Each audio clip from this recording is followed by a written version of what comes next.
You're listening to Kill Cliff's Hazard Ground podcast, with service members from across the military sharing their stories of combat and survival. And now, here's your host, Mark Zinno.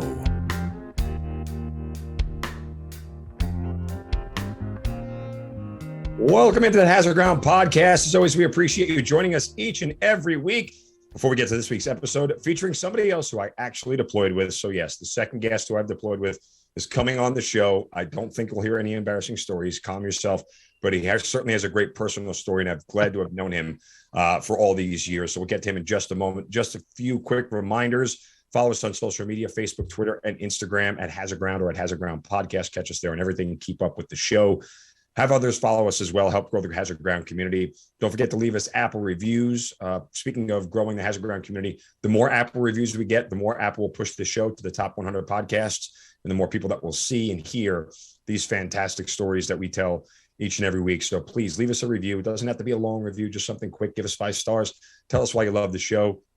We certainly appreciate all of the support. Speaking of watching the show, make sure you guys follow us on our YouTube channel on Hazard Ground, at Hazard Ground on YouTube. As well, download the Kill Cliff TV app because our good friends and our sponsors at Kill Cliff, as I'm holding up their CBD clean energy drink, Killer Cliff Sickle. Guys, Kill Cliff just makes the best energy drinks on the market. Clean, no unnatural products go into it. I use the pre-workout, I use the post-workout, and they do CBD better than anybody out there. If you're into CBD for your body, for your joints and everything, Kill Cliff is the way to go. Check them out, killcliff.com, but also all of our episodes you can watch on the Kill Cliff TV app. So that does. Oh, don't forget about our promotion with Amazon. I always forget that one. I don't know why, but nonetheless, go to our website, hazardground.com, click on the Amazon button at the bottom of the homepage, or under the sponsors tab. You can do all of your normal Amazon shopping. We'll get a percentage of what you spend, and then we donate a percentage of that back to some of the charities that you've heard featured here on the Hazard Ground. Works right from your smartphone as well. So if you go to your web browser on your smartphone, it'll redirect you to the Amazon app. So all your credit card information is saved. Super easy and easy way to support and help out veterans all across America. And I do apologize. I got a little bit of a sore throat thing going on here. I feel okay, just a little bit hoarse. So thank God I don't have to do that much talking with our next guest, because after 21 years, he retired as a lieutenant colonel in the United States Army and a former Green Beret. 7 deployments in his entire career. Served in the 82nd Airborne Division, 10th Mountain Division, and 5th Special Forces Group, also at West Point. After his military career, he opened up a brewery called Chattabrewchee in Columbus, Georgia, right near Fort Benning. And he has recently joined the National Infantry Museum Foundation as its Director of Communications. He's got an incredible personal story, and certainly proud to call him a friend. Michael Denehy joins us here on the Hazard Ground. Mike, always great to talk to you, brother. You look fantastic, and I love the backdrop. I appreciate it, man. The backdrop is my brewery. You're going to see me smoking cigars throughout the podcast.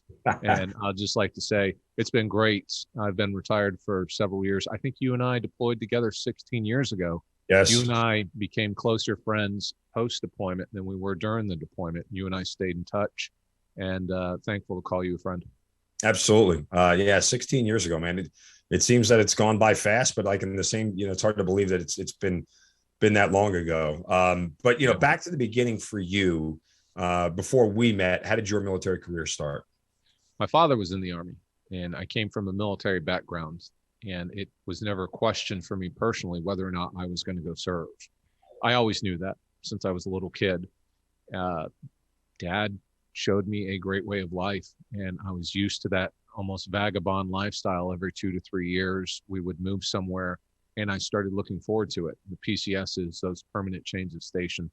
And I lived all over the United States, all over the world as a child, let alone as a soldier myself. Then I graduated college. I went away to a civilian school, and I really enjoyed the opportunity to live in one place for 4 years at a time, but I got the itch and joined in 96. I was enlisted. I was enlisted for a very short period of time, enlisted for long enough to say I was, and then I immediately went to officer candidate school. From there, straight to the 10th Mountain Division as a lieutenant, Ranger School. Then I went to selection and began my 16 years. 16 of my 21 years, I was a Green Beret special operator in the United States Army Special Operations Command. My tombstone assignment my pinnacle was I was the chief of operations for Army Special Operations. So I had a portfolio of about 35,000 people, and I would checkbook them into different missions, different skill sets and permissions, monies, airframes, etc., that we would dole out to different numbered task forces or task forces out in the different geographic combatant commands. Yeah. That was a great way to give back to the community before I retired. It's awesome. I do want to explore more of that because it seems a lot more fun than what you actually described. But let's go back because, you and I both signed up in a pre 9/11 world. I'm curious, in conversation with your old man, once 9/11 happened, was there a conversation about what combat was like? Did your father end up actually seeing combat in his time in the military? My father was interesting. He'd be the first one to tell you that he personally did not see combat. Interestingly, he has 2 combat deployments where he was in an area of operations that was considered a combat zone during the Vietnam War. He personally defined it as, did he personally look across the field and see an enemy? That didn't happen. That's not to disparage any of his service. He was there the whole time. That said, he obviously knew hundreds, if not thousands, of combat veterans personally from the Vietnam era. And you know what? I'm going to time out on that real quick and say, one of the lost generations of veterans that I don't think gets the credit it deserves, the Cold War generation. They stood the line, man. And Yeah. they stared down the bear for decades. And so just a shout out to the Cold Warriors out there. They are often forgotten and neglected as a combat. Germany in the mid 80s was a tense place, man. The Fulda Gap. Yeah, it was. We actually had a guest on. His name was Steve Cannon. He ended up becoming the CEO of Mercedes-Benz and now runs the Atlanta Falcons business. But he told a lot of stories. He was there on Germany in the wall, right at the wall in the 80s. And there was a lot of tension on a routine basis of somebody daring to fire a shot on the other side. It's almost like that whole From A Few Good Men. He talks about the mirror engaging, right? Staring. Right. I eat breakfast 300 yards away from 4,000 Cubans that are trained to kill me. Yeah, that whole deal. But I have a piece of the Berlin Wall. Do you really? I do. I have a little small concrete chunk with some graffiti on it. And it was our battalion motor officer when I was a lieutenant in the 41st Engineer Battalion in 10th Mountain Division. And I'm a huge history buff. And the guys, I was there and I was in the barracks. I think he said it was the Berlin Brigade. He was in the Berlin Brigade when the wall was falling and, the air sirens and whatnot started going off. And hey, guys, we need to go out and stand too. And he collected up pieces of the wall. And I actually have one. I have maybe a 5-pound chunk of it. That is probably the best pet rock you can have. It's probably going to end up in the National Infantry Museum. There you go. Outstanding. Yeah. Good stuff. Yeah. But so back to your dad, sort of what conversations you guys have after post 9/11, right after? He didn't like the fact that his son was going off to war. Really? No, he did not. He was very proud. And I was a Green Beret. I was not sitting on a fob, which your audience knows what that is. I wasn't sitting on a fob eating KBR ice cream 2-3 meals a day. I mean, I was out hooking and jabbing. And it was my tour with you, which is when I remember distinctly, and we'll get into this later, leaving the wire for the first time and the emotions and the feelings that I had. I swear on my mother's eyes, the air smelled different as soon as I got on the other side of that wall. But he didn't like it. He didn't like it at all. He did not want to see his son out there. And he knew very well and intimately exactly what his son did. He knew enough to know that a Green Beret doesn't sit back and read reports about what happens. They write the reports based upon what they personally did. And, as you remember from that tour in particular, I saw a lot of combat. I saw a lot of firsthand combat. And my dad was not a big fan of that. Proud as can be.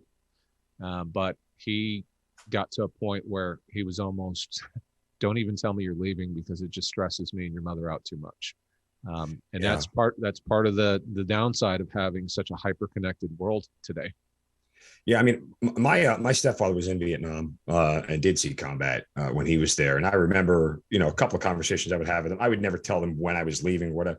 I would just tell them after the fact. Some crazy stuff happened. I wouldn't tell my mother. I would only tell my stepfather, just because it's one of those things where I knew he kind of understood. I could just sort of gloss over some of the finer details and be able to have him understand exactly what I was driving at, but.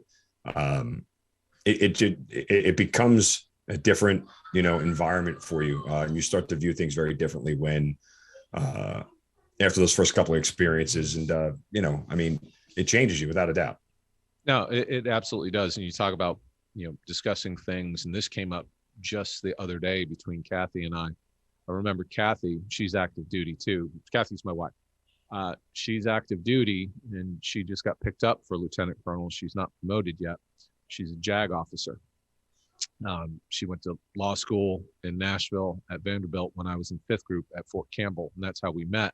And anyway, long story short, I was recalling the story of we were allowed one phone call. Something bad happened.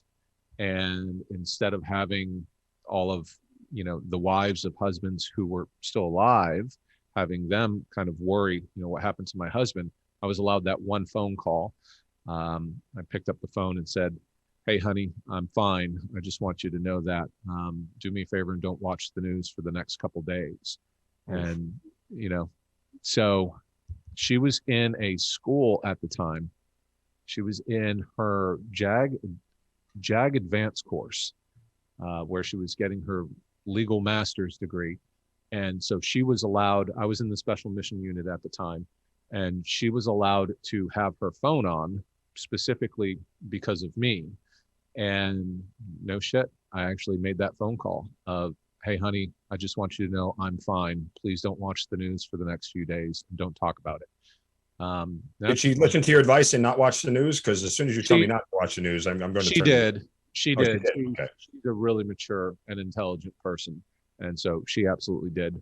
But, the whole class, her phone starts ringing. She stands up and takes the phone and everybody's watching her. And she just walked back in and said, "Yep, he's okay." Wow. So, yeah, that's not a call you like making. No. And again, we live in this world, right, where people know who you are in social media and everybody knows I've deployed and everything else. There's a lot of people who have said mean things to me online. That's fine. The only thing that ever bothered me about anybody who questioned my service more than anything was anything that related to my family, because the idea of my mother laying in bed every night worrying that there was going to be a knock on the door or a phone call was going to ring, still to this day emotionally tears at me. Now, especially now that I'm a parent, right? I understand it a lot more. The idea that someone could take your child away from you is it's an overwhelming fear that is hard to deal with. And so from that standpoint, the only reason I ever get protective over my service is as it pertains to my family, because of what they had to endure while I was gone. Well, my wife deployed to Afghanistan. So wow. I felt it, the exact 180, the other side of it, where when there was a phone call, it's, "Are you okay?" Your heart just skips a beat, Yeah, man. Yeah. And that really taught me quite a bit. In fact, she's going to be deploying again. I don't know exactly when, actually. So within the next year, I know that she's heading over to the Middle East. And that's going to be another, going to be another 365 where it was harder for me, realistically, it was harder for me being back home, wondering if she was okay and what was going on, than it was for me. I loved it, man. I mean, we were blowing shit up and breaking shit, and it was fun. That's what we signed up to do, man. We were commandos, and rappelling, and dropping bombs and hooking and jabbing. That's what we signed up for, and that's what trust me, every single one of us wanted to be out doing. We enjoyed it. Now be a husband who's sitting back waiting to find out whether or not she's okay. That was tough. That was really tough. I don't want to fast forward too much, but just in the time gap from 9/11 to itself, because your first deployment was my first deployment in 2005. So what's going on in that time frame? Because you already had your tab, right? I mean, you were already a Green Beret. No. I was in the Q course. When? So I joined in 96. I commissioned in 99, and I was lieutenant in 10th Mountain Division. And I was in the 41st Engineer Battalion, 10th Mountain Division at Fort Drum when the towers fell. Gotcha. And one of our platoons went, it wasn't mine. And back then, didn't we all think, hey, this is going to be 6 months. We're going to go get Osama bin Laden and the Taliban, and then we'll all come back home. I had my packet in already to go to Special Forces selection at that point. And I went to selection in 02. So the towers had fallen. About a year later, I went to selection. About a year and a half after that, I was in 5th group. And 05 was my first tour with you. Why did you want to be a Green Beret? I mean, you know, your dad wasn't one, was he? No. Okay. I wanted to be the old Army motto. I wanted to be everything I possibly could be. Everything I could possibly be. Yeah. If I was going to be a soldier, I was going to be the best damn soldier I could possibly. No, but okay. So I mean, I 100% agree. Like, part of my problem with active duty, and again, it was pre 9/11, was that I wasn't living the brochure. I wasn't being all I could be. I was going to work every day at Fort Hood in Killeen, Texas, which sucks. Okay. And it just wasn't any fun. Like, there was nothing going on. We didn't go anywhere. We didn't do anything, you know, Right. So mundane. And I'm like, okay. Peacetime Army is hard, man. Yeah. It's not all that in a bag of chips, man. I mean, again, thankfully for 20 of my 22 years that we've been at war. So I feel pretty good about it, but, it's really boring. Garrison sucks. I mean, it's part of the reason why I wanted to get off active duty, was because I'm like, this is just not, who wants to do this for 20 years? This is boring as hell. Oh, well, that's kind of how I felt. I wanted to run obstacle courses and shoot things and, you know, jump out of airplanes. And I wanted to, as you put it, and I've never heard it put better, I wanted to live the brochure. Yeah. And that to me was the way to live the brochure. You're on a small 12-man team. You get on a helicopter. The ramp drops, you get off, and my command, no kidding, happened. What do you want me to do, sir? He's like, I want you to conduct special operations in your vicinity. I'll see you in 6 months. That's living the brochure. Yep. Yeah, pretty much. That's your left and right limits. But two, again, you know, I didn't know. So I'm somebody who has like next to no military background. Like like I told you, my stepfather was in Vietnam. My grandfather was in World War II, but obviously was never talked about. It's different. So I didn't know anything about Green Berets or Special Forces while I was on active duty. Because had I known about it, I would have probably wanted to go down that road. It seemed interesting enough to me. Fortunately, I got to live the life from an ancillary perspective, deploying with you guys. But yeah, it was one of those things in a pre 9/11 world nobody really knew about. Like, you had to do active research. Right. Well, and I don't mean this tongue in cheek. Rambo. Remember back in the 80s, the Rambo movies? That was kind of like my first introduction to. I was more partial to Rockies for Sylvester Stallone than. And Rambo, I didn't know anything about special forces other than there was that scene where I think the cop was like, "Oh, great, we're chasing down a Green Beret. I hear they're real badasses." And I was like, "Well, I kind of want to check that out." Loved it. It was everything I thought it could possibly be, and I think over the course of the war, special forces got better and better and better and more refined at their jobs. So I'm really proud of the state of the regiment today.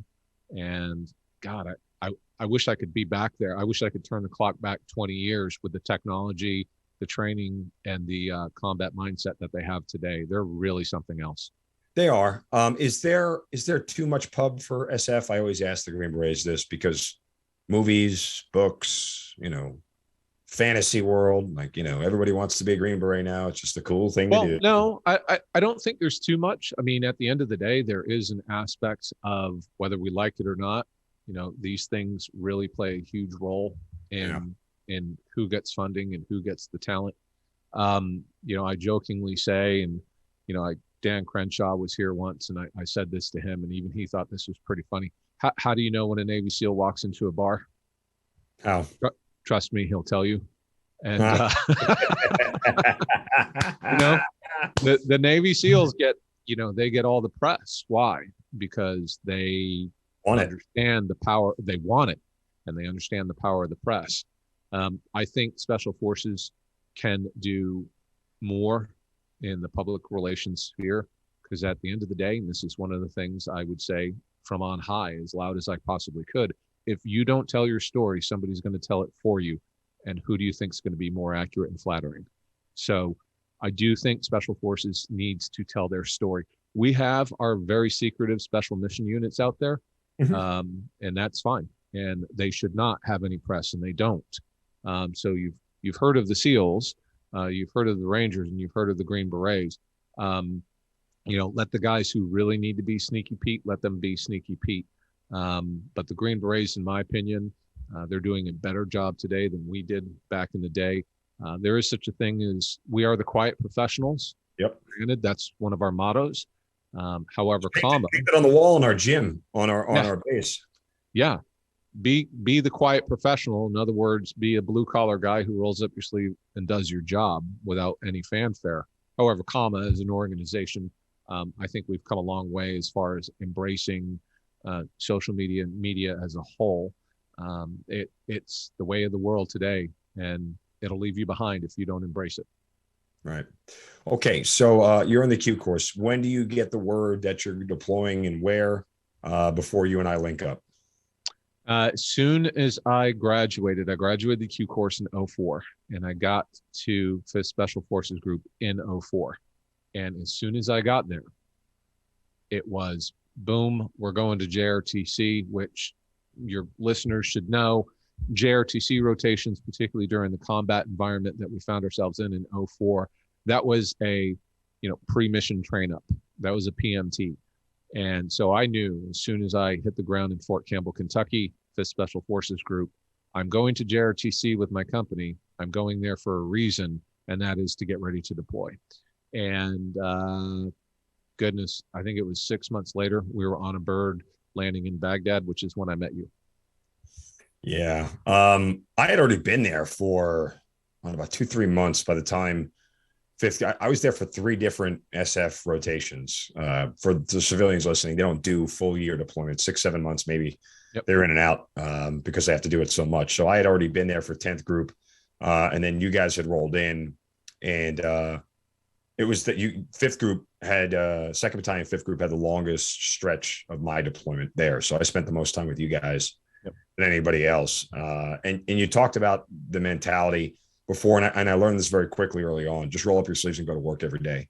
And I talked to, I've told this story before, but one of the things that allowed me to fit in so well in the environment, not being a Green Beret, not being a Ranger or anything like that, was just the idea that I understood very simply that I needed to be a force multiplier. Like I didn't want to be in the way, and I didn't want to not be able to do the job in front of me. And the only way I knew I was doing a good job is that everybody kept giving me more work, right? Like that was because Green Berets simply will, if they ask you to do something, you don't get it right, they're not going to sit there and hold your hand and correct you. They're just going to find somebody else who can do it or do it on their own to get from point A to point B at the quickest time possible.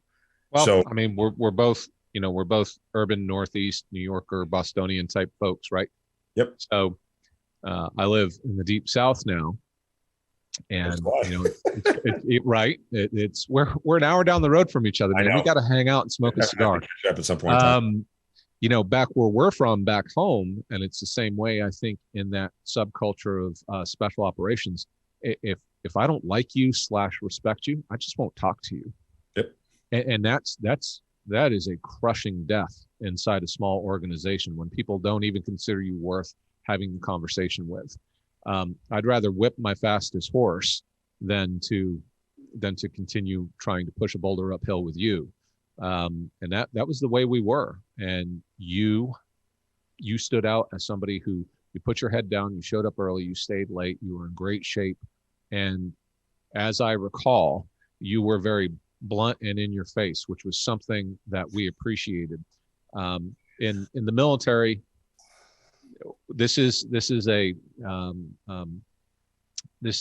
tell about what we're going to have a conversation with when it comes to small business. But in the military, it's very much, I don't have time to sit here and pull teeth and get the information out of you.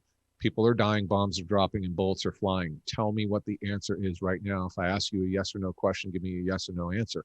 And it doesn't mean I'm being rude, and it doesn't mean I don't like you. It means I need the damn answer right now. And you were that guy. You showed up early, stayed late, you were in shape, and you were blunt with the honesty. You were brutal with your honesty. Like, no, I don't have those. When are they going to be here? 6 weeks.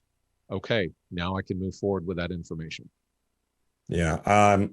It's funny that same bluntness that I've carried forward to the latter half of my career tends to get me in a lot more trouble now than it does aid me along the way. But again, I'm operating in a different environment. It's probably why I haven't pinned on 06 yet, full disclosure, but that's a different discussion for a different time because I've been waiting patiently for quite some time now. That said, it was that sort of level of professionalism that I appreciated about the environment, right? Like I could understand those limits very well, and I can operate within them. And it's not only that, you gave me the autonomy to do things my way, right? Like I didn't have to show my work. All I had to do was produce the results. And what I learned from that deployment, and I say this routinely to everybody that I'm ever in charge of, I manage results. I don't manage activity.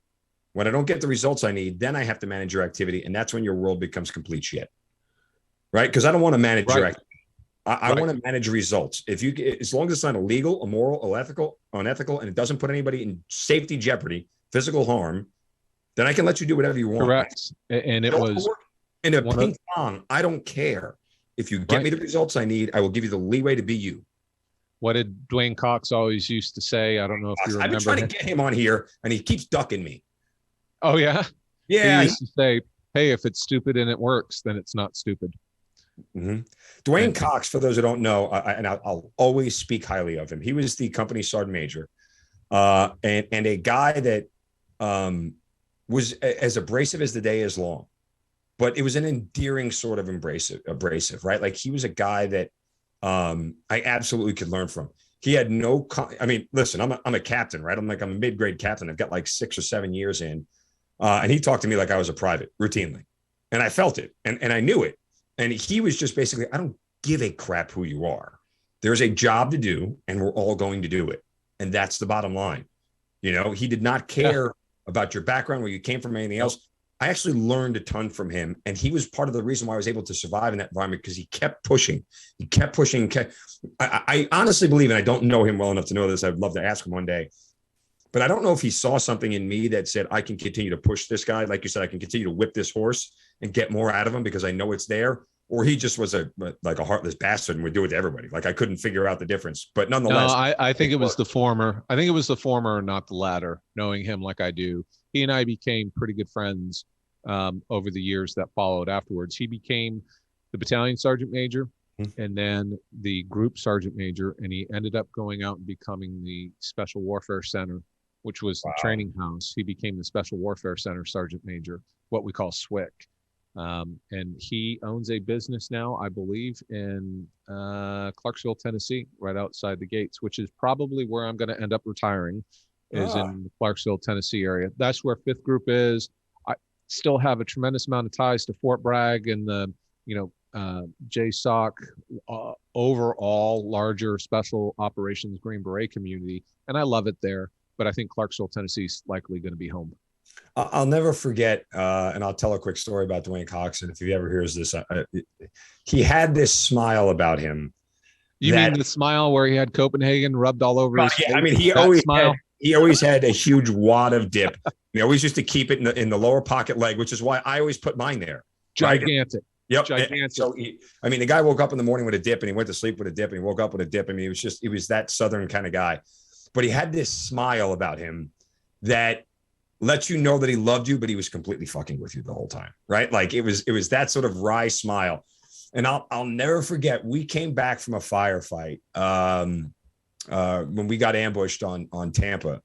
And I remember that. It was just my guys, yeah. And I remember my radio went down, and I had to pick up the Iraqi cell phone and call back into the talk and tell them, hey, we're in contact. I'll call you back, because the radio wouldn't work. And one of the first people I see when we get back is Dwayne Cox, Sergeant Major Dwayne Cox. And he's just sitting there with this smile on his face, looking at me like, like a proud dad who just his son told him he lost his virginity. That's exactly what the look he had on his face was. Like, yep, you're one of us now, kid. Welcome. Interesting choice of analogies well, there. okay, so here's a better one. Okay, in Goodfellas, when Henry Hill gets arrested for the first time, they go, "Oh, you broke your cherry." Everybody's happy for him because he got arrested for the first time, right? Like my rite of passage was finally there, and he was so proud, but he was laughing. Like part of him was like, "Kid, you have no idea what combat really is. What you just saw was like, we don't break a sweat at." But he was still sort of, he was still sort of proud of me in that way. So it was. I'll always remember Dwayne Cox. His name will always be etched in my brain for the rest of my life. He was a hell of a soldier. And your name will always be etched. Before we kind of chronologically move past that particular tour, that was my first of 7 tours. And I get off the plane and it smells different, right? There is a smell to Baghdad, to Iraq, to Baghdad. Yep. And that's not in any way, shape, or form meant to be, but you have trash piles that are burning. You have all of this JP8 diesel fuel in the air. Stagnant water that's been there full of mud and piss and stagnant water, etc. And, it wasn't like that before we invaded. I'll say that. Anyway, long story short, you get off and it's a new smell and you're totally different. And you're in a totally different environment. Ramp goes down. This 100-degree blast of hot air is coming up the ramp with this JP8 and burning trash and things like that. And I was like, no shit, I'm in a war zone. And it's my first time, man. I didn't know how secure the airfield was. All I know is the Air Force guys were sitting there with their flashlight cones and they're waving you down and they've got earphones on and t-shirts with no body armor. And I'm like, okay, well, I'm taking cues from the people around me. And that's where you came in. I got into a Hilux. We got into a Hilux pickup truck. We got, our Connexes, our containers. They're going to pick up the containers and drop them off the next morning. And that was you. You were like, hey, don't worry about that. We got that. Chow Hall's here. Machine guns are going off. And you could tell, like, I had tensed up, me and others. And you're like, hey, don't worry about it, man. We have a range right over there. Those are our guys who are getting ready to go out on a mission. And so you'll forever be the guy who kind of helped me down the ramp my very first tour. And you don't know what you don't know when you're stepping down the ramp for the first time. So you'll always be that guy. Thanks for what you did that first day. You poor bastard. If I had to see this face when I got it someplace nervous, I'd be shaking in my boots. I couldn't see you. It was pitch black. That's true. It was pitch black. Hey, I'm Mark. Follow me. Okay. Yeah. Well, we're following Mark. So, no, man. And it was great. Like, honestly, there are so many guys that I just enjoyed genuine conversations with. And you and I had plenty of them at length. One of my favorite ones, and I hope this is you, but you went to Griffin School, right? The driving shooting school. Yeah, that one. Griffin Group. That's what it was. Yeah. And you told me, I was so intrigued. I wanted to go to this school so much because if I remember correctly, basically you learn to drive like a maniac, which I feel like I'm really good at already. So, I feel like I would fit in quite well. But I remember that was one of our first conversations and we I just got a feel for kind of like who you were and your mentality and everything else. And I could just always tell you had this great calm sense about you that nothing ever really got you, at least on the surface, got you to a place where I could check where your emotional level was. Like you could tell me from a mile away, if I'm pissed, like if I'm like, agitated or irritated, you were never like that. You're always just nice and calm and steady. Yeah. I pooped my pants in Griffin Group. Did you? Yeah, sure did. I sure did. So Griffin Group, I can't believe I just told the whole world that. Griffin Group is in Melbourne, Florida. Mm-hmm. I'm a New Englander. I love seafood. And the day before I think your producer is covering up her eyes right now. Like, I cannot believe they're talking about him pooping his pants. So long story short, I go to the seafood buffet. Some of the seafood was not as fresh as they had claimed it was going to be. And I had food poisoning like you read about, and it put me down. And the next day we got hit with tasers. Yeah. And I'll let the listeners figure out the rest of how your bodily functions couldn't hold. And I got hit with a taser and I couldn't help it. That is awesome. That is a story of stories. And lesson for everybody listening right now, just own it. Yeah. That's what I did. I raised my hand and I was like, I just shit myself. Well, Hey guys, I just shit myself. I got hit with a taser and I have food poisoning. And of course, we've got all these Rangers and SEALs and Green Berets and everybody's laughing. And then they kind of realized like, he's good with it. He just pooped his pants. Hey, Michael, does anybody have any other pants? Can we put them in the back of a pickup truck or something? And then it went from making fun of me to like, hey, let's legitimately help this guy get to the hotel room. I was really sick. Yeah, after we're done laughing, really sick. And then 2 days later, I got a phone call that one of my kid that I knew from him being a child, he was my old first sergeant's son. He had died in Afghanistan. I think right around the same time that I'm talking about getting hit by a taser, and I had to leave Griffin Group a little bit early and go escort his body back home. Oh, geez. So yeah, unreal. It's the way the war was, man. It was. So let's get into that part of it, because again, you and I had two very different jobs. But you talk about your first experience in combat during that deployment. What was that like for you? Challenging, because it was such a non-standard deployment. We ran a human intelligence network, and I obviously can't get too deep into the specifics, but we were part of the Iraqi Special Operations Force, the ISAF Brigade. And so we had built this structure in what's called Area 4, or on the larger BIAP, or the Baghdad International Airport.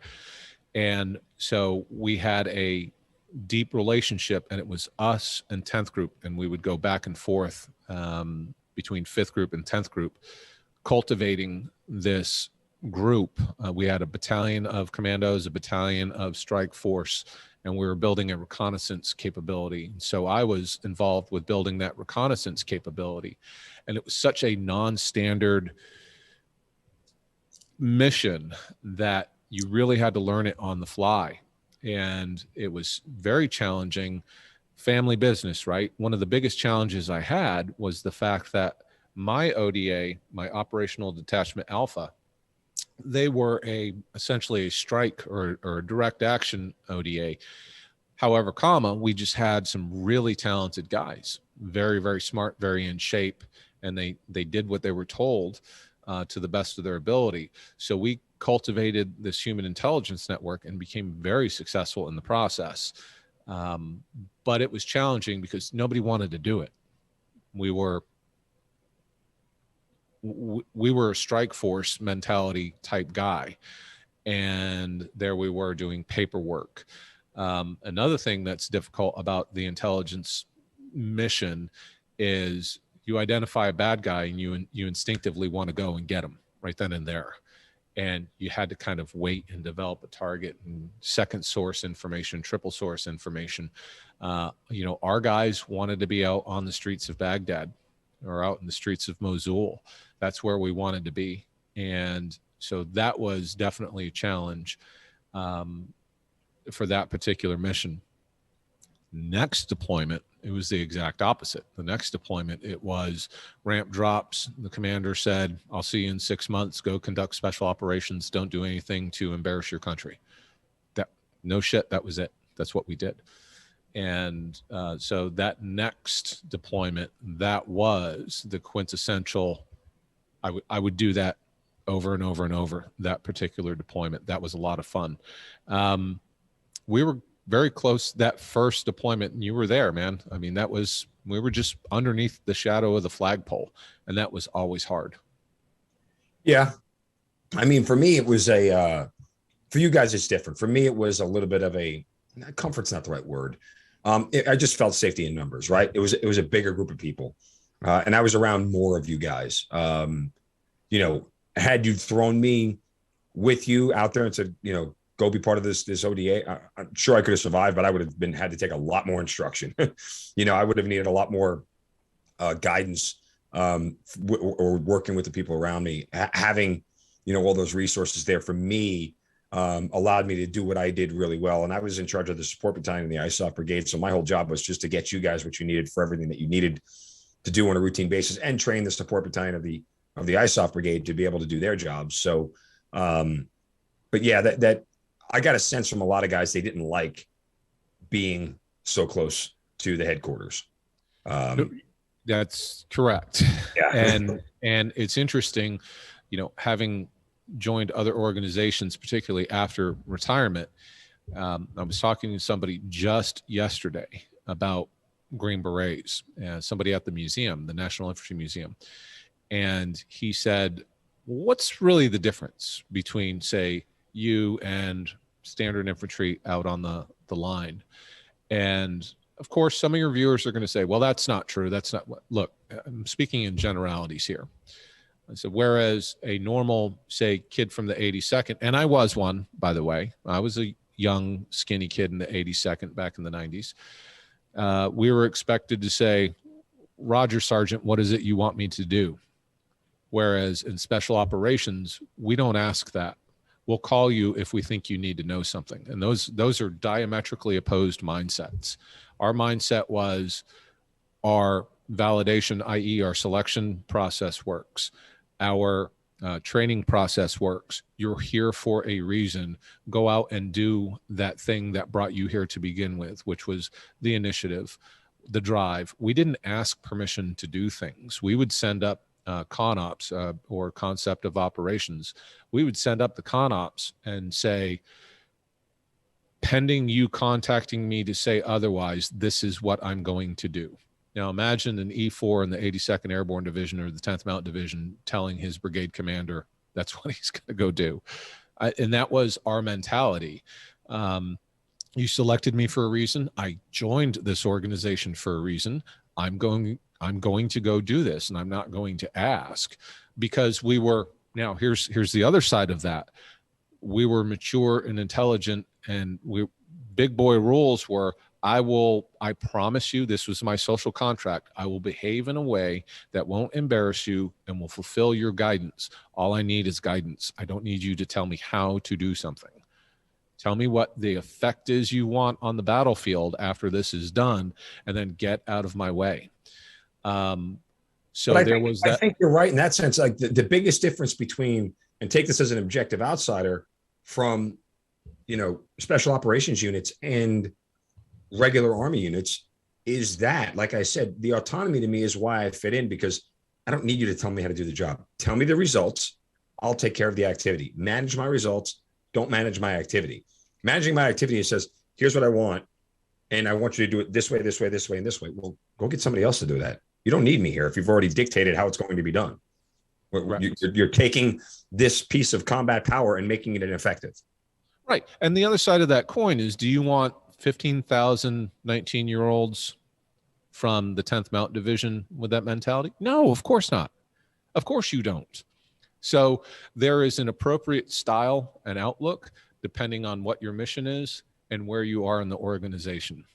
You do not want 19-year-old E4s from the 82nd, doing this. However, we were average age 33, 34 years old. Most of us had bachelors. Some of us, a fair amount of us, had master's degrees. You see what I'm saying? We were a different population. Absolutely. That went through vetting and training to get to that point. When I was 19 years old, I should not have been doing what I was doing when I was 33 on my first tour in Iraq. What is the combat experience that sticks with you the most, whether it was direct action or something else that you had to do?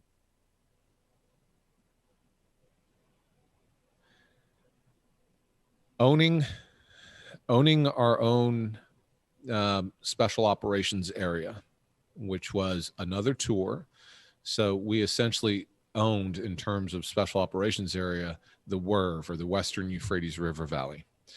And being the person who was overall in charge of the entire special operations theme and construct, and having to, I was really elevated way up, and I was a young captain, and I was dealing with the regimental commanders, the battalion commanders, and working by, with, and through them. And it really was an influence operation. I was a captain. I couldn't walk into, the 2nd Marine Regiment Commander's RCT, the 2nd Marine Combat Team, Regimental Combat Team's office and tell him, look, this is what you're going to do. Of course not. I was, this little baby, skinny little captain who was on this outpost. However, we had to find a way to work by, with, and through each other. And learning that influence matters a lot more than authority. Learning that lesson was important. And that was my opportunity to really teach, coach, and mentor and influence these Marine senior commanders that were around me, and kind of really sew myself in with them to the point where I was on a first name basis with most of them, not in front of their troops, of course, but I was on a first name basis, and I could just pick up the phone and say, hey man, we had something come up. I need to fly in at 3 a.m. and this is why. I knew that my mission had really become successful when they started calling me and saying, I need you to go take this mission, because my Marines can't be seen as, say, for example, in one case, it was, my Marines cannot be seen as going to get this guy. I need you to be the bad guy. I need you to be the sneaky Pete force that came in from out of nowhere, so I can kind of play that off. That's when I knew, like, I'm really doing this well. That was the best overall mission that I had, and I really enjoyed it. It's an amazing feeling. And I don't know that there's anything like it when you know that you have the overwhelming support of the people that you work with and your superior leaders, superior officers, that they have the trust and faith in you to be able to just give you something and let you have it, something that is theirs, and say, here, take this. I know you got it. We're good. And they put their head on the pillow at night, knowing that whatever they gave you is going to be completed the way they wanted it. That creates a lot of momentum in a deployment that allows you to continue to operate at a really high level and push farther and harder than you would have before, because there's that certain level of trust. And with that, and I said this repeatedly, I was like, I just don't want to let anybody down, right? Like that was the biggest motivation. I never wanted to let anybody in our AO down. Anybody who gave me something, I wasn't going to go back and tell them I didn't get it done. And that was part of the social contract that we referred to earlier, is all that trust and capital that that personal capital that you've built up is gone in a heartbeat. The second they walk into your hooch and they see, something unethical, or you lie to them, or you show a pattern of cutting a corner, that you're automatically trusted because you went through the validation process of selection and training. You got there for a reason. However, that social contract is broken the second that you lie, cheat, or steal, and it can't be otherwise. It just can't be. Yeah, and again, that's a heavy weight, man, to carry, and the slightest misunderstanding of it, because in reality, again, I think, and I'll defer to you this, but just the idea of getting through assessment and selection, the Q course, it's not necessarily about physical might. It's not necessarily about mental acuity. It's about your character, and what are you willing? How much of your character are you willing to lay on the line when it matters the most to get you through tough situations? Yep. I mean, character and potential. Physically, you can learn to do anything, right? Mentally, you can learn how to be a better navigator at land nav. Physically, you can learn how to walk farther if you need to. But I can't teach you character. Either you have it or you don't. And we don't have the time. And even if you could learn it, we don't have the time to teach it to you. Like, that's not a course we're going to ever put together. Yeah. I can't teach you aptitude. Like if you're and with respect, there's no value judgment in the following statement. If you're a 90 IQ guy, I can't teach you to become a 120 IQ guy. Just like I can't teach you, Mark, to be a 7'2" center. You either are or you are not. And just a little short. Character, right? And the character. So we look at the aptitude and the character, and if you have both of those things in spades, your potential is unlimited. Yeah. Was there one deployment for you that was harder than another? The first deployment was actually in retrospect, sorry, I had something in my eye. That deployment, I think, was the most difficult. And the reason why is we talk about aptitude and character. That was the deployment that was probably safest in terms of my risk, physical risk. But it was the hardest in terms of having to deal with personalities. We were in the flagpole. We were under the flagpole. And so there was that constant struggle of what we wanted to do and what we were being told to do. And we were within punching distance of both the company and the battalion. And that made it very difficult as a special operator. You don't want to do that. You don't want to be there. And it was managing the stressors with the guys. They didn't want to be there. They didn't want to be under the shadow of the flagpole. That made it very difficult for us. So on top of, on a personal level, having to learn how to be deployed. I mean, after that first deployment, the second one became easier. The third one became easier than that. The fourth one, et cetera. There was another deployment. My fourth deployment was during a time frame when we were the only special operations element in the country, in this particular country, but we were dealing with a lot of conventional folks, and that was difficult as well because we were attempting to teach, coach, and mentor. You know, you walk up to an Air Force full bird colonel as a baby major and say, you know, you don't have tasking authority over me. Whether you're technically right or not, that's a difficult conversation to have. So all of my challenges while being deployed were dealing with personalities and egos, to be honest with you. Yeah, kicking down doors seems to be the easy part, right? That was fun. That was, and that's the irony. Like, you explain that to folks who weren't door kickers necessarily, and you know, your pit bulls don't want to be on chains being fed kibble. You know, they want to, you know, they want the night sky as their blanket, and they want the forest as their pantry, and they want to be out there getting after it. That's what they want. And that's fun. That's how the guys are wired, is if it's hard and there's a possibility that you can get hurt, everybody's going to raise their hand. You line up 100 Green Berets and say, we have a mission where you might get hurt. You're probably going to lose weight. You're going to be stressed out, and you're going to break stuff and be out on objective all the time. Or you can go sit on a fob, but you'll have chow hall and fried cheese sticks every meal. I'm telling you, 99 out of 100 are going to say, I want the former.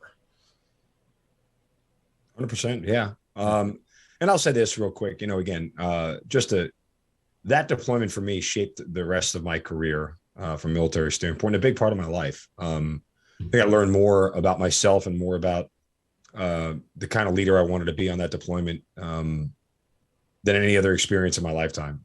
So, you know, you're a small part of that. So I certainly thank you for, you know, all of your guidance, conversation, you know, tutelage and everything else. I know you'll tell me we're peers and everything else, but I looked up to all you guys. You know, I understood my role, and I learned the value of it. And I learned to be totally content being a supplementary piece.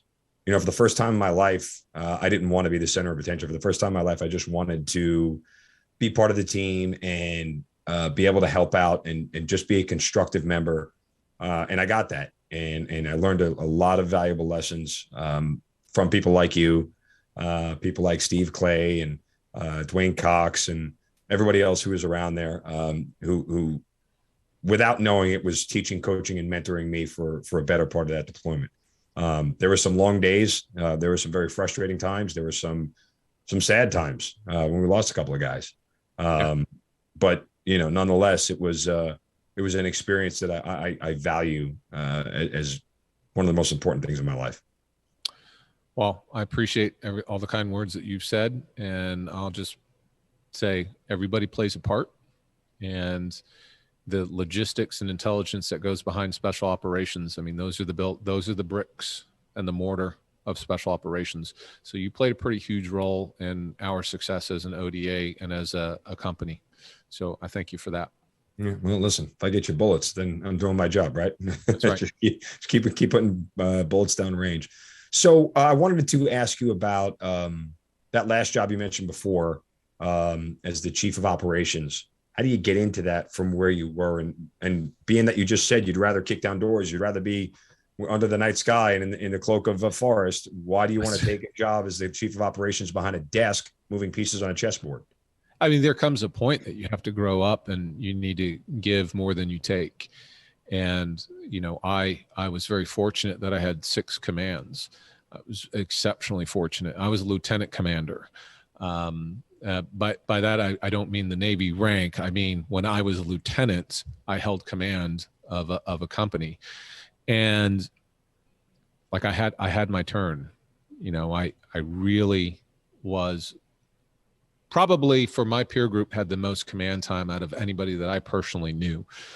The chief of operations for USASOC, United States Army Special Operations, that billet, that job was a post-battalion command billet. So I kind of fell into it like this. I went through my major years and I joined the Special Mission Unit and I got promoted to Lieutenant Colonel while I was deployed. And at the end of the day, at the end of the tour, I guess, you know, the unit commander approached me and said, "Hey man, you need to find a job somewhere in USASOC because there is only one lieutenant colonel per squadron. We can't have multiple lieutenant colonels, you know, just walking around the halls here."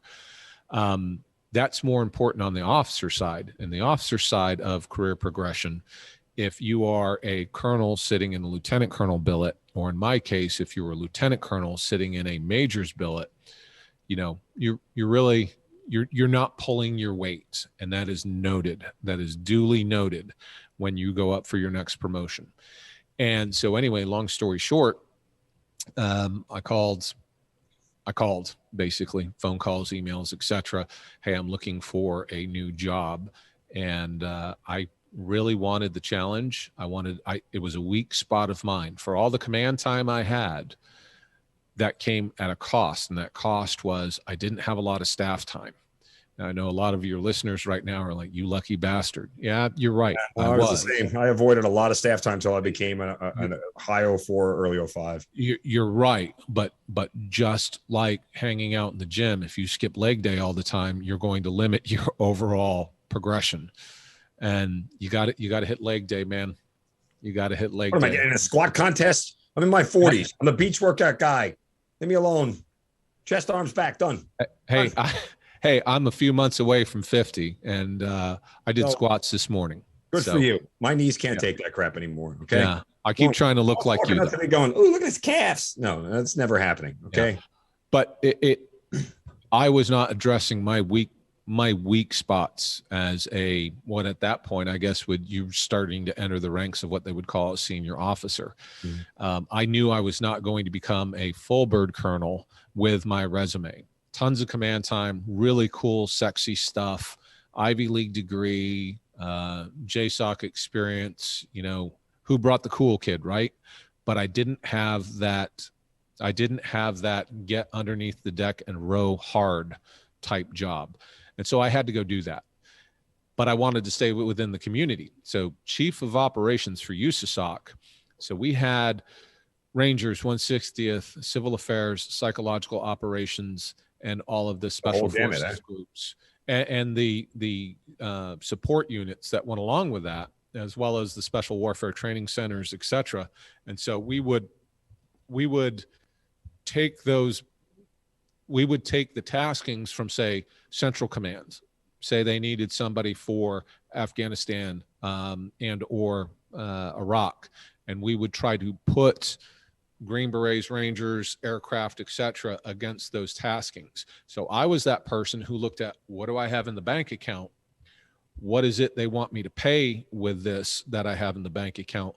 And so I was the hatchet man. I was the one who would say to the CENTCOM, AFRICOM, etc. commanders, like, I'm out of Schlitz. I don't have any more. So people often ask me, what is one of the things you're most proud of with your 21 years of service? Two things. One, I spent 3 years as a TAC officer at West Point. 40 of my former cadets that I held direct command over became Green Berets. Wow. That is something that the fact that these kids, when they were 18 to 23 years old, that they looked up to me to the point that they said, I want to be like Mike, right? I've always wanted to say that. Remember that, Michael Jordan? I want to be like Mike. Yes. Hey, I want to be like Major Denehy. I was a major at the time. And so years later, it paid off. And I'm walking around the force and I'm seeing all of these Green Berets who would walk up to me. And some of them, you only spend one semester with, and they'd walk up to you and say, hey, do you remember me? I have kids who walk into kids, right? I say kids, they're in their 30s. What happens when you get to be our age? Well, yeah, this close to 50. So if you're less than 30 years old, you're a kid to me. And so that's number one. That's the thing I'm most proud of, is that 40 of my former cadets decided to follow in my footsteps. And as, not to get too personal, as Kathy and I were unable to have children, but to have that as my legacy as a parent of sorts, that's the thing I'm most proud of. The thing that is right there, and it's difficult to say I'm not as proud, is we had this thing called our deployment to dwell ratio. And for your listeners, I'll just quickly explain that in 30 seconds or less. Deployment, how much time you were deployed as compared to how much time that you spent at home. It was your deployment to dwell. And the ratio was supposed to be 1 to 2. For every day deployed, you were supposed to have 2 days dwelling somewhere CONUS or the continental United States. Well, that was not the case. One, that dwell time was not what we later defined as head to pillow. All right. That did not mean you were laying next to your wife at night. That did not mean that you were home in Fort Bragg, Fort Campbell, or Fort fill in the blank. That meant that you were just simply not in a combat zone. You could have been out at Jump Master School. You could have been out at a school at Fort Benning. It still didn't mean that you had time at home. So we're able to address that. So that was kind of my big project, is we finally got the force. And I don't know the exact specifics today. I mean, I'm a little bit dated. I've been retired for 4-point-something years now. But my last assignment, my last big project, I was able to fix the deployment to dwell to the point that, in particular, Green Berets and Civil Affairs, I believe, were the ones who were really bad about it. We were able to get them home so they could see birthdays and spend time with graduations, anniversaries, etc. To put that into perspective, and I'm not, in fact, I won't even name the other branches, but the other branches generally followed a 1 to 4 deployment to dwell. I was struggling to get most Green Berets at a 1 to 1. That's how bad the deployment cycles were. And somebody, and I'm not going to take credit, it was Lieutenant General Tovo, who was saying, this is where I stand on this. But I was retiring, and I knew I was retiring. So I was able to go down and say, I'm out of Schlitz. I have no more Green Berets to apply to this. And we hammered that message home to the point that we finally got the force to a 1 to 2 deployment to dwell. So those are the two things that I'm most proud of. Why did you end up retiring? It was a confluence of events, but at the end of the day, my father was in, my wife is in, and I was in, and I had no idea how the civilian world worked. And I hit 20, and I hit 20 years. I didn't get the next assignment that I wanted to get. And I had a brewery that was waiting to open, that was essentially waiting for me to come and nurse it back. Well, not nurse it back, but nurse it into health. And that's why I just wanted to see and do something else with my life besides get all of my gas at an AFES PX. And my whole life, I've had a military haircut. My whole life I've worn a uniform and or was in a household where a uniform was worn. And I just wanted to see something else. Simple enough. Doesn't have to be complicated, right? Just effective. So let's get to Chattabrewchee. One, how do you decide on the location, right? Because where do you retire out of, and how do you end up near the outskirts of Fort Benning, Georgia? Kathy's from here. That's the bottom line. And so when we were home on Christmas, I think it was 2014, we came across this 13,000 square foot building, which is not the building that you see behind me. This is a 3,000 square foot former body shop. Lesson one for any aspiring entrepreneurs and small business owners: location matters a lot. It's like buying a house. Right. So I'm a few miles outside the gates of Fort Benning, Georgia. Right. And I've got, I don't know if you can see it. Yeah, it says beer. So it says beer, but that is the traditional, regimental logo. You remember on Saving Private Ryan, the diamond for Rangers. We're right outside the gates of Fort Benning. This is the home of the Rangers. We had to move. So about 6 months into owning my first location in West Point, Georgia, and your question was, why here? West Point, Georgia is where Kathy's from. We purchased the place. The real estate was a great deal. I got a 13,000 square foot building. We renovated it. We opened a brewery, and it was just the most gorgeous.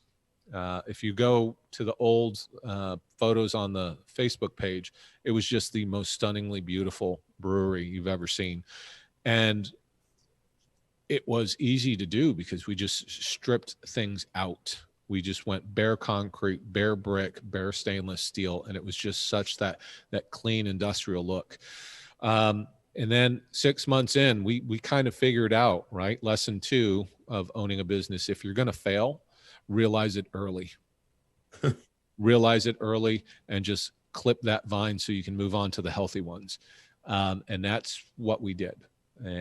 And we just decided outright, this is not going to make it. There's nothing we can do to force the people of West Point, Georgia, which is a lovely town. I really like it. I was there last night. I love that little town.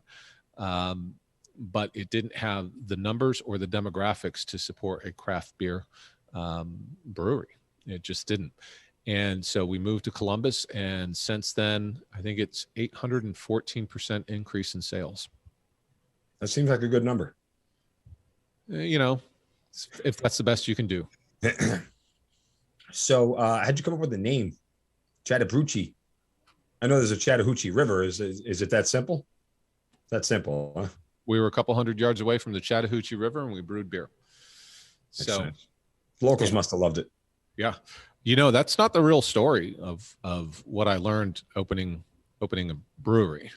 What is? So there's I learned that alcohol was not my friend, and I quit drinking.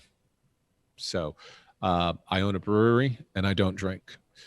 And I'm very vocal about my relationship with alcohol. Mark, if you want to come down, and I want you to, by the way, I want both of you to come down. I want you to come down. I want you to have a beer because I make damn good beer. We were voted top 10 brewery in Georgia twice, with the top 10 IPA in Georgia twice. But I learned about 12 and a half months into retirement, I kind of had looked in the mirror, and I jokingly say, but I mean, it really gets the point across. I went from Jason Bourne to Jason Boring, and I was compensating for a lot of I lived in a building with thousands of gallons of alcohol, and that didn't work out well for me at all. And I have a lot of alcoholism in my family, and I had abused alcohol for several years leading up to that it wasn't retirement that did it. It was just, there was already a flame burning, and I dumped a tanker on top of it of gasoline. I mean, in fairness, I would just, let me throw some maybe out of context on this, as this makes sense. And I learned this about the special ops community. Those guys work hard, but they play even harder. Things like alcohol are done in excess. Oh yeah. Special ops community. So it lends to that. And when you say that you had experience with alcohol prior to wasn't retirement, the community and the environment certainly lended to that, I would assume, right? Sure. And I will tell you, as a member of the retired special operations community, you almost wait for your buddy, Mark, the operator from such and such squadron, he retires, and you're just waiting for the phone call one day of him to say, oh yeah, I quit drinking. I know you're kind of making fun of my old looks, but you probably have noticed I've dropped a significant amount of weight from when you knew me. And I'm kind of in a bulking phase right now with my trainer right now. So we're not even concerned. I got down to 182 pounds. I mean, I was low single digit body fat percent after I quit drinking. So that was like the first thing that really stuck out to me was I retired. I opened a business, and I wouldn't say it's a small business. There's really no such thing as a small brewery. So that's another lesson that I have written down for anybody who's thinking about getting out and opening a business. I would say crawl, walk, run. I would say open a small business for the first year and a half, before you decide to dump $500,000 in all of your life into a brewery, which is what I did. Now we're successful now, but I would tell you the first year and a half to 2 years, didn't get paid, sleepless nights. And I assuaged a lot of those concerns with alcohol. And now I speak publicly. I speak often on podcasts and appearances and whatnot about my relationship with alcohol. I've sold the brewery, and, we signed the paperwork on New Year's Eve, and it was just natural at some point that, a recovered, I don't like saying recovering, but a recovered alcoholic would at some point get out of the alcohol industry. I'm sure everybody would agree with that. And it was just time for me to move on, and do more reading, do more writing, and kind of use this year to re-professionalize and move on. I will own another business shortly. There's no question. The freedom and the autonomy can't be replaced. And alcohol, if you ever ask yourself, do I have a problem with alcohol? The answer is yes. Because if you didn't, you would not be asking yourself that question. And, I'll go as far down on the alcohol story as you want me to go. But I'll say this is another one that is infallible, and it's just a logic trap, and nobody can get away from it.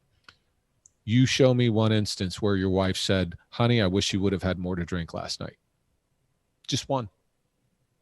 And that's the reaction I get. Everybody just goes cold. Nobody can ever say that their wife ever told them.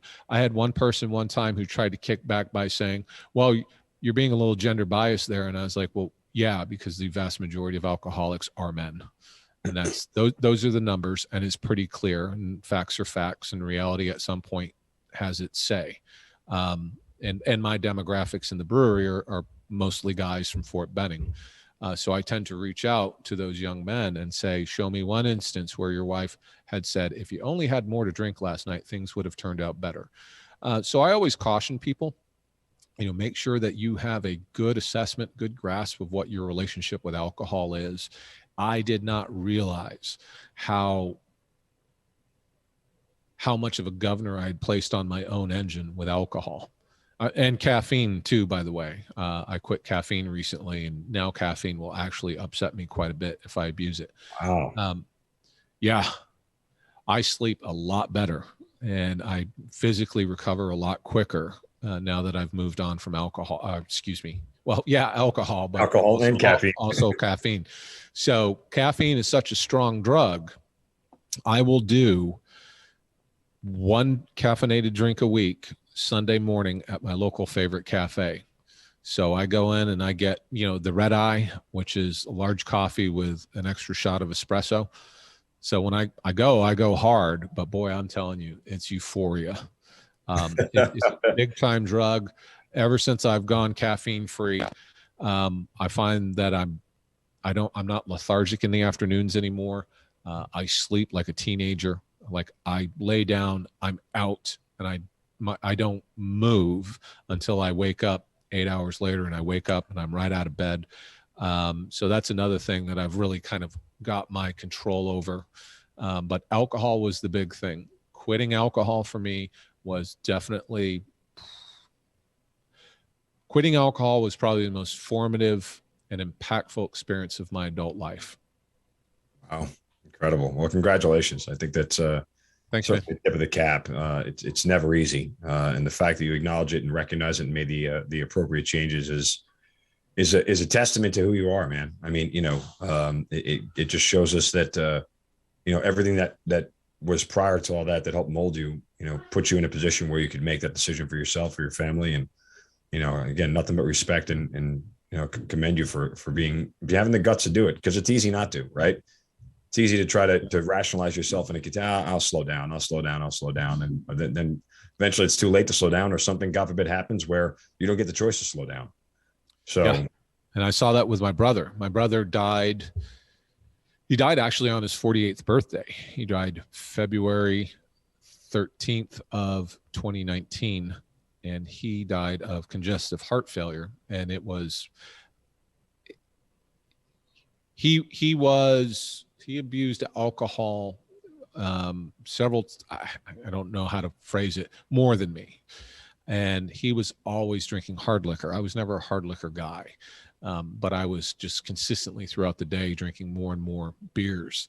And boy, did I made some great beers, and I miss a couple of them. I wish I could, but that old saying in AA where one is too many, 10's not enough.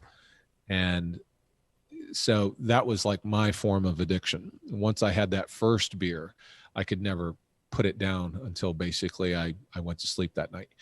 And quitting that was first the weight loss, the physical impact. It took me about a year to physically recover, to drop all that bulk and water weight and things like that. It took about a year for me to totally recover. But the number one impact that quitting alcohol had for me, and I think it goes undiscussed, flies under the radar, my level of emotional control is orders of magnitude better than it was when I was drinking. And so things that were irritants to me before are just water under the bridge now. I don't even think about them. I don't get terribly up. I don't get terribly down. I'm pretty baseline throughout the course of my week. Like I don't overreact to things anymore. And you had mentioned earlier about how baseline I was. Well, we didn't drink overseas. And there it was. I mean, that's where my emotional control came from. But with alcohol in my system, that's what I have seen from other alcoholics and my own personal experience is, your ability to control your emotions versus having them control you is exponentially increased with sobriety. Well said. Sad that you're getting rid of it, because I wanted you to name a Hazard Ground beer, like a Hazard Ground IPA. Like maybe in the deal when you sell it, they have to keep a Hazard Ground IPA. That'd be cool. Yeah. Well, I can put you in touch with some breweries up in the Atlanta area who are probably better suited, both geographically and their ability to produce in mass. Because with as handsome and popular as you are, I'm sure you're going to be in higher demand than I can keep up with. Delusions of grandeur aside, I appreciate the notion that anybody would want to buy anything I'm selling, but that's neither here nor there. So, but it would be cool. Like I think our logo on a beer can would look really good. Yeah, it's a nice logo. So we get maybe there's an idea that can be born there somewhere down the road. Yeah. You have just recently taken on role at the National Infantry Museum Foundation as the Director of Communications. How does that come about, and why do you take the job? I took the job because I believe in the mission, and I knew I was selling the brewery, so I kind of needed a landing pad. If there's the practical reality of guys got to have a job, right? And I don't need a job for purposes of money. That's not the issue. I needed a job for the dignity that comes along with having a reason to get out of bed and being on schedule. And I got to reach that point that everybody hopes they get to, where I got to pick and choose and decide this is what I want to go do. And it was the National Infantry Museum. It's 4 miles down the road from us. I have a great relationship with them through the brewery. And so the brewery hosts a lot of their events. We are corporate sponsors of the National Infantry Foundation. You can find it, by the way, I encourage all of your listeners, please go to nationalinfantrymuseum.org. And I'll send you links to this as well in case you do an episode page. Nationalinfantrymuseum.org. We're a nonprofit, 501c3. And what we do is, our mission is to honor the sacrifice and legacy of the American soldier. And we host the Global War on Terror Monument, which is our generation's version of the Vietnam Wall. Like, that Vietnam Wall is just, it's so symbolic of the sacrifice of that particular generation. Well, we have the GWOT Memorial, Global War on Terror, and we have these granite panels, and they're etched, and unfortunately we're still etching names into those walls. And so every Veterans Day, every Memorial Day, we go in and we have a ceremony. So that's just one of the little things that we do. We've got some pieces of the World Trade Center that are part of that memorial, as well as some Medal of Honor winners. You have to know Michael Rodriguez then. Michael Rodriguez, I'm sorry, I don't. Global War on Terror Memorial Foundation. He is the president, or is he the? Let me get his exact title. I just joined President Emeritus. Okay. Well, Michael just joined the foundation. I apologize. No, well, Michael Rodriguez, a former guest here on the Hazard Ground, former Green Beret as well. I think he had 12 deployments. You probably will know him in Green Beret circles one way or another through a degree of separation or not. But he's the president emeritus of the Global War on Terror Memorial Foundation. And it's awesome. Those who don't know, the vote just went through the Senate, and it was passed. So we're going to get this thing eventually, right? It's just, I think they have to get through the whole site, exploration part. I know there were 3 different sites that they were looking at and things of that nature, but it's coming. Oh, you're talking about site in DC? Yes. Okay. All right.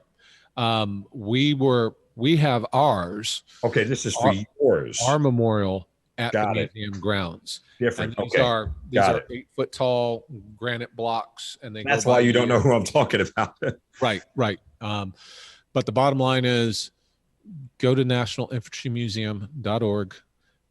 We're reliant upon the generosity of our donors and our sponsors. Please come down to the museum. It's in Columbus, Georgia. We get about 250,000 visitors a year, and we have 190,000 square feet. And believe it or not, I think we have single-digit % of all of our artifacts that belong to the museum are actually on display at any given time. And we just opened a gallery for the Global War on Terror. And so that's really cool. If you walked through, trust me, it takes you right back to the streets of Baghdad. It takes you back to your firefight. It's really, really cool. Part of me doesn't know if I want to do that. But yeah, I mean, I would love to go see it. I mean, honestly, give me a call. Come on down. No, definitely. I mean, it's on my bucket list. Between yours and DC, I'll get to them both at some point in time. Yeah, I'll shut up about the museum after this. I do want to go ahead. As far as plugging the museum, I am the director of communications. I do want to plug it a little bit. Sure. We were voted by CNN Travel as one of the top 12 military museums in the world. And for the second year in a row, we were voted USA Today's best free museum in America. And so my point there being is, this is an absolutely world-class facility.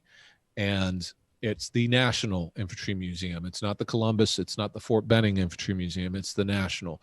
So I encourage people, whenever you make a plan to come down to the Southeast United States, please come to the National Infantry Museum. It is an experience of a lifetime. Is it hard for you to go walk through all that stuff and see it again? It's not. It's not. I've made peace with my 7 tours. I've etched the names of individuals that we lost. One was on that ODA that I was on that first tour with you. Yeah. Matt Pacino. Matt Pacino lost his life a couple years later in Afghanistan. He was on a 4-wheeler and got hit by an IED. It's not difficult for me. I've made my peace and have have just accepted. I would never say moved on. It's always going to be a very strong part of my personality, a very strong part of my personal life history. But I personally don't have a problem with going through. The one time I really got some tears jerked was we have this walk. As soon as you walk in, there are these massive sloping walls that go like this. And you walk in and there's this gigantic CIB, and a CIB stands for Combat Infantry Badge. And I don't know, maybe it's 20 feet in the air and it's maybe 15 feet wide. And you walk underneath that and you walk through this thing called the last 100 yards. And it takes you from, and that's what the infantry, right? They are that fighting force that closes with the enemy during the last 100 yards. And so you start at Bunker Hill, right? You start at the beginning of this nation's history that we know today as the United States. And it takes you all the way through those seminal moments in the last 100 yards of every war in American history. Wow. And it got to the last diorama. So we had gone through Vietnam, Korea, World War I, World War II, Civil War, Revolutionary War, all the way back. And it has little dioramas, not little, gigantic dioramas of these different stories. And it puts names to the stories. And we have, no kidding, we have a disabled Bradley. And there's this projector above you this is the Global War on Terror portion of the last 100 yards. And it projects down a map of Iraq. And I just happened to just walk in and I looked down and my foot was right over where I had been deployed and I lived for like 8 months. And I looked down and that did bring up some emotions. You have to deal with the fact that as much as you want to think that you're young forever, was realizing, wow, my first tour was 16 years ago. That brought up a lot, like how many of my friends had died, and the fact that we had been deployed as an army for 2 consecutive decades, the fact that Afghanistan ended the way it did. So there were some emotions there, but honestly, I kind of enjoy walking through the GWAT, the Global War on Terror portion. I really do. I'm not haunted by those memories. I think a lot of that has to do with me personally. I can look in the mirror and I could tell anybody I always did what I thought was the right thing. I knew someday, my standard was someday you have to look at your grandkids and say you did the right thing during the war. And I can. Yeah, 100%. One final thing, you actually have a podcast as well. Mm-hmm. I'll allow you the forum to expound on it and point everybody towards where they can go check it out. Sure. I have a podcast called Podcast 706, which is it's a civic engagement podcast. And we talk about issues and topics that are relevant to here in the Columbus, Georgia area. And we have some serious issues going on. We have some violence, like all major cities in America today. We have some pretty significant rates of violence. So I'm very civically engaged. By the time this podcast is released, that podcast 706 will be off hiatus. I took a little bit of a hiatus as I was selling the brewery because my work tempo in the brewery went up, and I really kind of want to make it a little bit more. I want to go beyond civic engagement and maybe make it overtly political. And I felt while I was in the customer service business, I probably shouldn't do that. Podcast 706, wherever you get podcasts. If you have any more time, one of the things I always like to talk about as well is small business ownership. Could I take a few minutes to talk about absolutely. that? Okay. I often see, first of all, the rates of entrepreneurship amongst veterans is actually 3 times what it is amongst the general civilian population. And I found that out researching for a a class I was going to give at one of my old units on this is how you open a business. So I always have pieces of advice that I give people, veterans in particular, who are getting out and want to open a business. And the first thing I always say is, you are a rookie at being a civilian. You have no idea. You have no idea how much you don't know. And so I was this lieutenant colonel who was not in charge, but responsible for 35,000 people. And I thought that it was going to translate directly over into, I'm going to join the civilian community at a commensurate level. That did not happen. That work experience did not translate. Now, I'm not saying the character and the aptitude and the work ethic didn't translate. That all translated just fine. But I'll never forget the first time somebody said, "Hey, do you have a PO for that job?" What the hell's a PO? For the audience, it's a purchase order. Yeah. Yeah. What do your P&Ls look like? What the hell is a P&L? Profit and loss statement. I'm not going to go too terribly into detail, but you are not going to just translate directly over into the civilian community and pick right up where you left off. I mean, a person who's responsible for 35,000 people in the civilian world makes about $400 million a year. And unfortunately, that just didn't happen for me. So what I tell people is the most important piece of advice is get a mentor. Find somebody who was where you were when you left the military and is where you want to be in the civilian world. I have yet to see anybody worth a damn turn down being a mentor for somebody else. If they say no, trust me, you didn't want them to be a mentor to begin with. That is rule number one, best piece of advice I could give you. Get a mentor. You are a rookie civilian and you probably don't know what it takes to succeed in your chosen field. The second thing I tell people is start small. I made a mistake and I would not do it. I would not do it all over again the way I did it 4 years ago. Start small. Learn how to be a civilian, have low expectations, and maybe just start up a tiny LLC making cupcakes or what have you. We are, typically speaking, we are very driven as, say, career military folks. We want to be the best. I got to be the business of the year right now. Most businesses fail. As you know, right, Mark? I mean, you're in the business community. Most actually fail within the first 3 years. Most close up and move on. And so start slow. Start with a small business. Figure out how to do QuickBooks. Understand what a PO is and a profit and loss statement.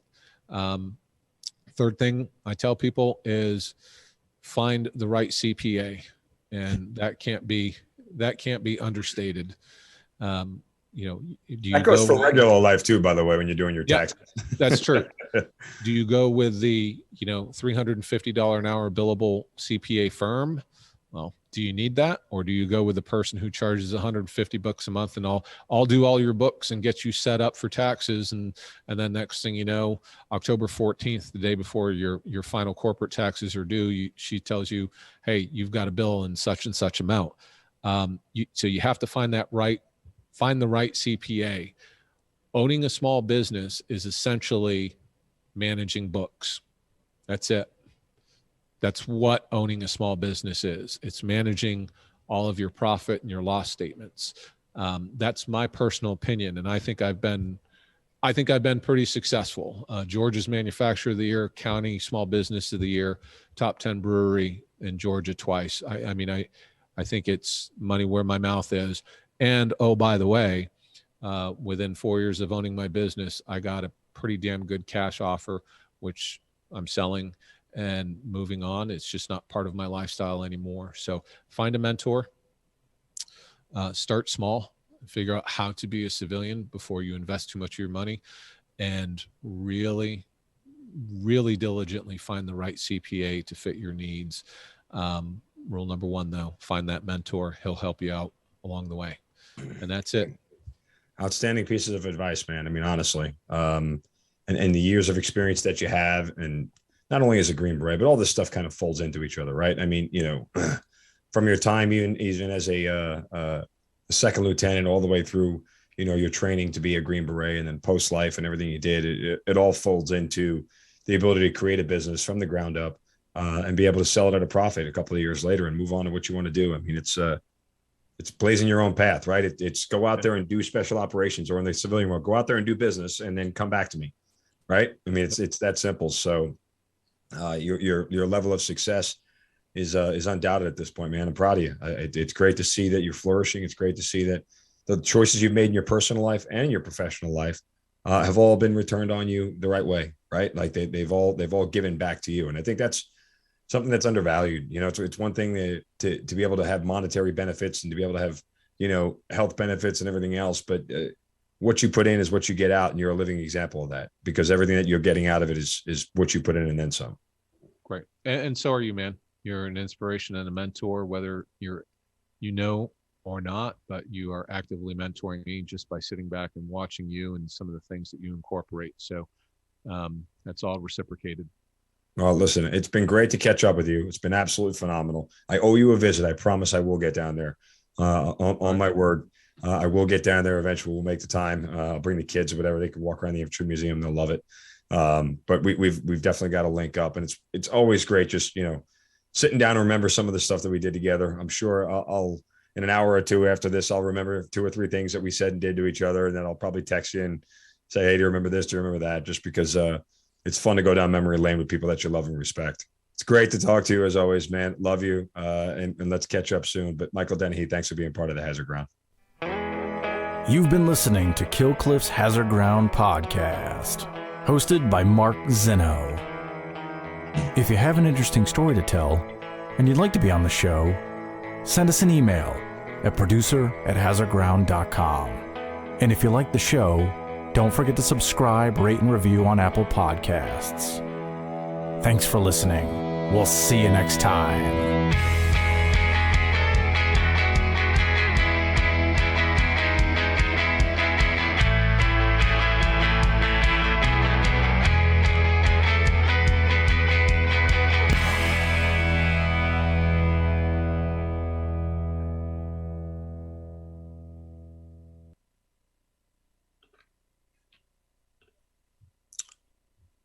All right, Courtney, can you hear me? Mike, can you hear us still? I don't know what happened to his